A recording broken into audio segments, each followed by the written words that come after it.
Love. Love. Love. Love. Love. Care. Love. Love. Sex. Sex. Sex.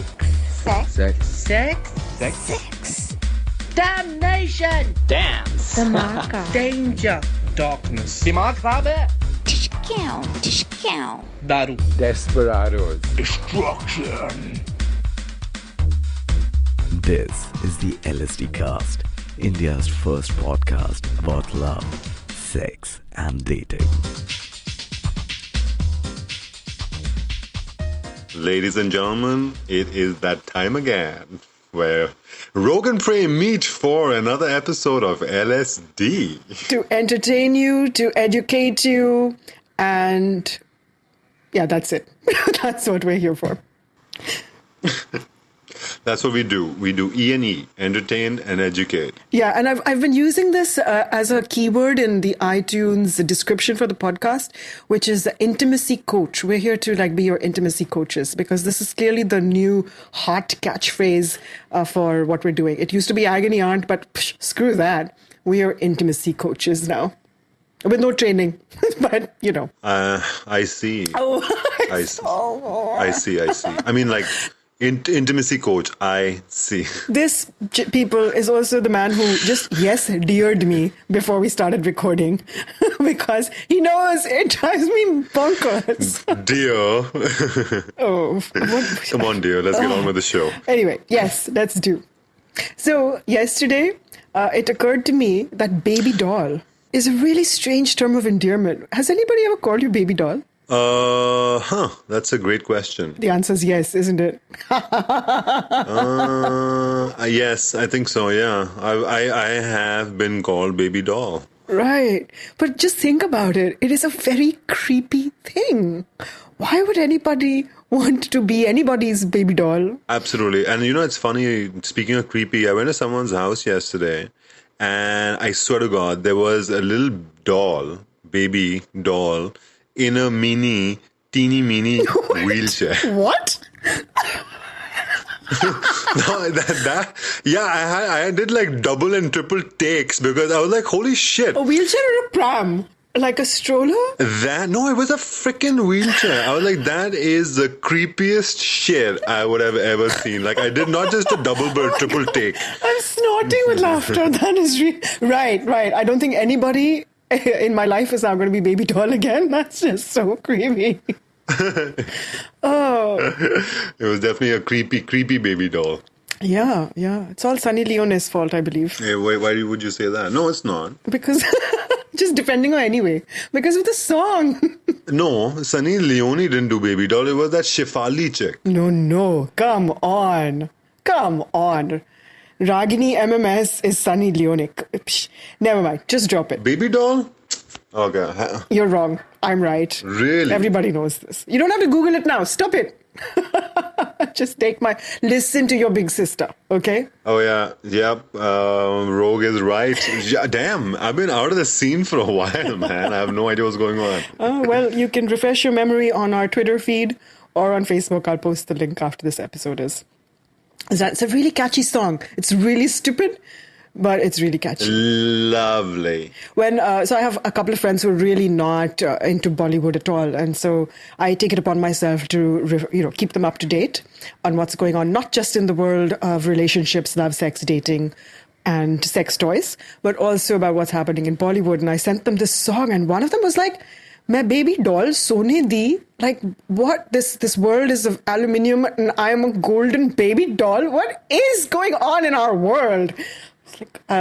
It's like, it's catchy. Yeah, it's true. But listen, most of hip hop is like that. Most of hip hop is about these hoes ain't loyal, and women are so passionately humming those lyrics. I mean, oh my God, do they even know what they're saying? Most of hip hop is like that. It's so stupid, so dumb. It is pretty stupid, but it's so catchy. And do you remember that Prodigy song story of yours? Oh my God, snap my picture. You should tell everybody. Come on. So when this song came out, it was, of course, a rage. And I was at a random house party because that's how we partied back in the day. And so this song came on and my buddy was like, singing out the lyrics. And I was just like listening to him and I'm like, dude, what are you singing? And he's like, snap my picture. And I was like, buddy, it's smack my bitch up. Get with the program. I prefer snap my picture, honestly. It's a better, more PG and makes more sense anyway. True. Sometimes. All right, listen, we're like rambling. People, we have a show for you, and today we're going to talk about... We're going to talk about backgrounds and sometimes how that interferes in a relationship between two people. That's right. So, we're going to talk Kashmir Ki Kali meets modern day love, sex, and dating in India.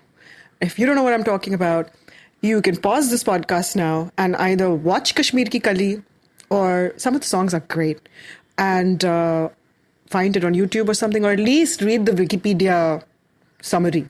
Okay? Or just come back after the short break. We'll be right back. Hi, this is Michael Burns from Tall Tales Takeaway, India's first storytelling podcast where we feature true stories by people just like you. Find us anywhere where podcasts are found. And we're back. It's your favorite siblings, Prem and Rogue, here to navigate the uncharted waters of love, sex, and dating in the Desi scenario. Prem, tell us who's written to us. Oh, yeah.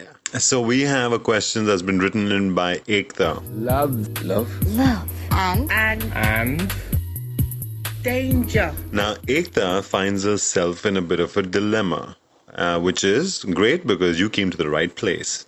So Ekta writes in saying that she has been dating this guy for 3 years, and of course it's no secret between the families that of course it's heading towards getting it's so serious that they're going to get married. So as they are prepping to figuring out the date, Shubh Muhurat and all that, she has started to realize that she's getting a lot of pushback from his parents' side, which is making her realize that once she is married, she doesn't want to be in a position where suddenly her actions have become very restrictive.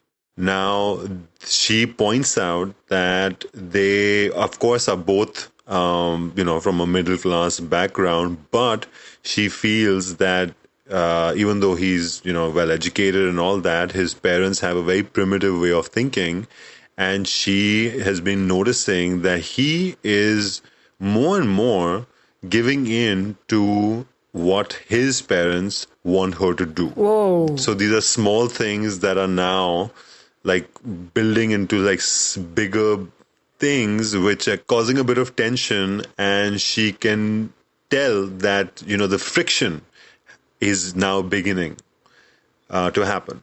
So what she wants to know is that according to all the Hindi films she's seen where two lovers, they finally make it and love conquers all, but at the same time, will this love that they both share see everything through, and will it conquer everything even though they have such different backgrounds?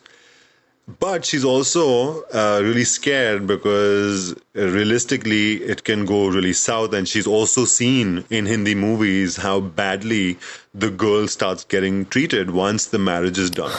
So she's asking us which Bollywood ending she's going to have. Hey, all Bollywood endings are happy endings. Yeah, she's asked us which Bollywood movie does she star in. Oh my God. Okay, fine. All right. Ekta. 3 years is a long time to be together with somebody and then find out that their parents are more conservative than you think. Yeah. And, I've seen this, you've seen this, Prem, in our families, in friend circles, where people have been married into very different scenarios from what they were brought up in. And it can be a hard adjustment because... But there's a big difference between like when you're dating someone for even 2-3 years and then when you're tying the knot. They always say that you really get to see the real person in their true light once you are actually married. True. And so I can't hold it against her that it's been 3 years. So I'm pretty sure that they haven't lived together. Yeah. And now this is still very new to Ekta. Yeah. So, this is when shit gets real, basically, is when commitments and obligations and families start interfering, because the truth is that in our country, in our society, there is no, how in America, individuality is celebrated. People who get married pay for everything themselves and decide their own vows and their own venues, while here it's such a collaborative give and take thing where both sides and their entire khandan is involved in decision making. And like she said, the little things start to become noticeable, like things that were isolated incidents in 3 years now may becoming really fast and furious because so many decisions are being made and so much interference is happening. And if she's seeing that her partner is not pushing back, it's giving her a room to pause. But yeah, so this is what I was talking about with Kashmir Ki Kali. Do you remember the movie at all? Or were you too young? No. It's one of our father's favorite movies, and it's got great songs. So the deal is that this rich playboy falls in love with the Shikara girl in the Dal Lake. I just remember one song. Kahin aur kisi se mohabbat na ho jaye. That's all I remember. And Kashmir Ki Kali hu main. Really? Thanks. I didn't know. No? Kashmir ki kali hu main, mujhse na rootho babuji. Anyway, stupid stuff. Wow. But it's like this whole ridiculous love story. And then they live together. I mean, she's dirt poor, but very beautiful, and he's this rich playboy. Do they adjust? In our society, the girl does all the adjusting. So, sure, we assume they had a happy ending. And but in real life, not so much. Just the other day, I was talking to our aunt about somebody who it was an arranged thing, but with a courtship period. And this girl, they were all very taken by the boy who came from overseas, wooed this girl, like really swept her and her family off her feet. They loved her. They loved the family. So she got married and moved overseas. And it's been a year and she's moved back because essentially she got there and she found they were more regressive than progressive. They had caveats about when she needed to come back, how she wanted to dress. Wow. So moved back as in marriage over? Oh, yeah. They're in the stages of divorce. Her mum had to go and get her from India. Wow. And they had restrictions on whom she could go out with, how long she could go out. They made her stop going to work. And the mother's argument was, why didn't you say any of this stuff before the marriage happened? Like, if you had all these conditions and you didn't want her the way she was, why didn't you say so? But, Ekta, this is the point I'm making to you, is that it's not their onus to tell you what their expectations are as much as it's your responsibility to find out what they expect of you. Basically, Ekta needs to hold the bull by the horns and actually address her husband-to-be and actually ask some really hard questions and be prepared to get some really harsh answers. And that would decide whether this is something that is really worth getting into or not. But you know what, Rogue? I don't know. It's so easy for us to say that. It's so easy for us to say that you've been with someone for 3 years. Okay, if it's going to be that bad, then okay, you know what? I'll back out, and that's the end of that. It's so easy to say that, but someone in those shoes, it's a huge decision to make. I mean, it's almost like a Runaway Bride kind of scene. Maybe that's the movie that Ekta will be starring in.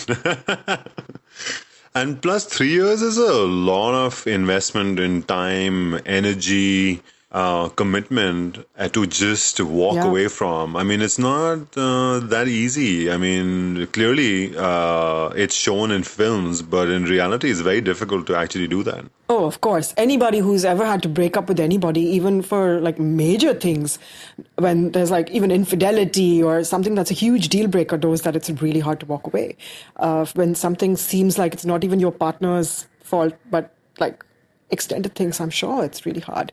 And Runaway Bride, part of the problem was she didn't know who she was in the film. Not so much about what other people were doing. Ekta, do you know who you are? Yeah, and you know, this is really what it boils down to, is like how much are you willing to adjust, which is like our favorite word in India, accommodate and ride through. But I do think you have to ask the difficult questions and figure out where you stand and really try to make a decision with your head and your heart rather than just your heart. Don't fall into the trap of love will conquer all and we'll be fine. Because if stuff is niggling at you now and you feel like your partner's not standing up for you as compared with his parents, I've been there.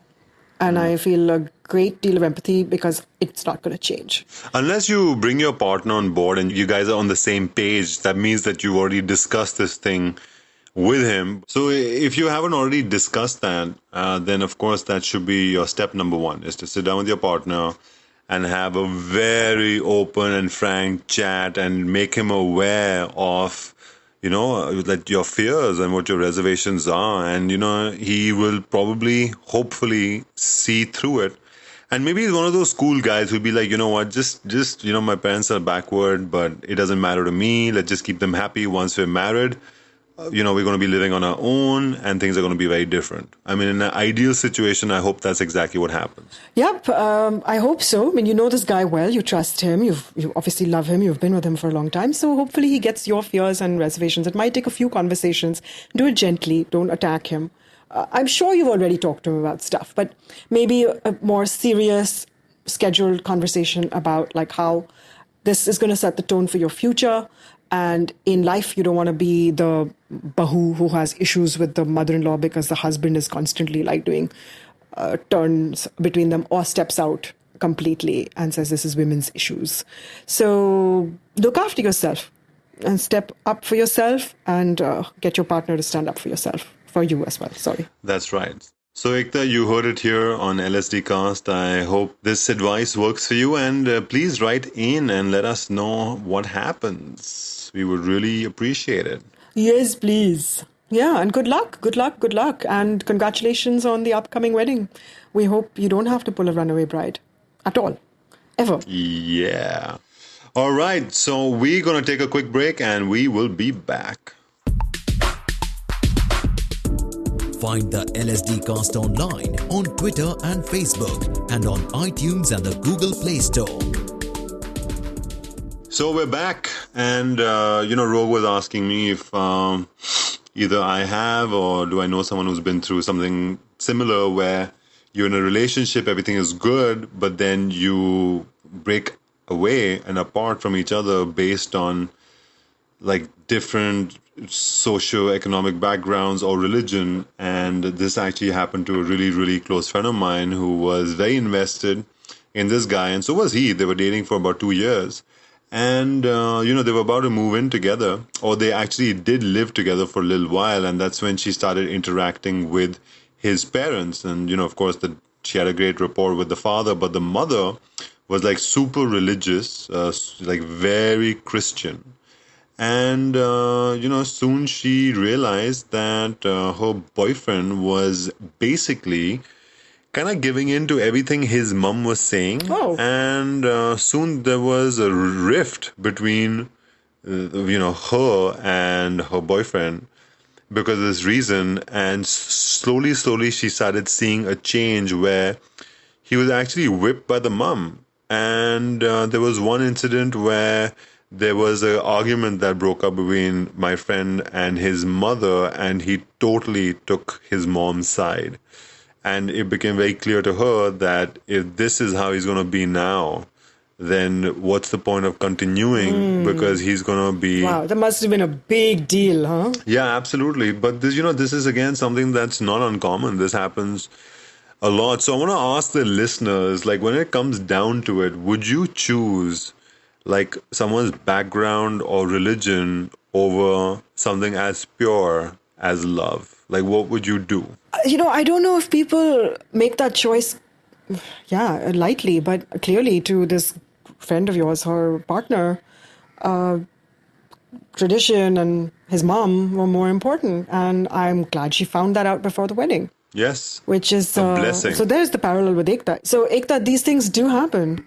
Yeah, and these are the times when you got to be really strong and really have some self-belief and know that there's something out there which is, really for you, which is truly going to make you happy. And don't give in too soon. That's my advice to you.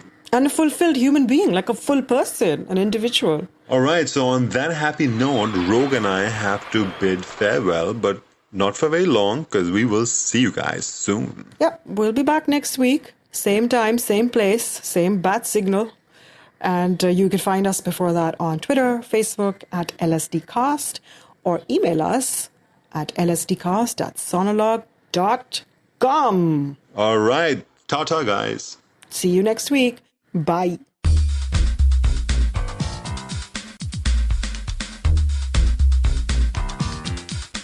You've been listening to the LSDcast, where it's all about love, sex, and desi dating.